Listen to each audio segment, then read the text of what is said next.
Nós usamos esse ato profético como símbolo de cura aqui nessa tarde.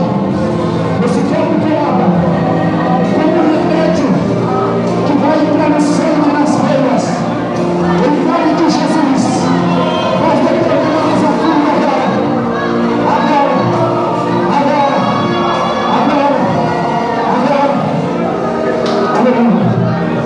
Aleluia. Pastor Paulo, pode servir. Vocês vão pegar água, mas não vão beber. Vocês vão segurar ela na mão. Vocês vão pegar água, mas não vão beber. Não vão beber. Vocês vão pegar água aí agora. A igreja pode dar glória. A igreja pode adorar. Aleluia. Aleluia. Não se espante não.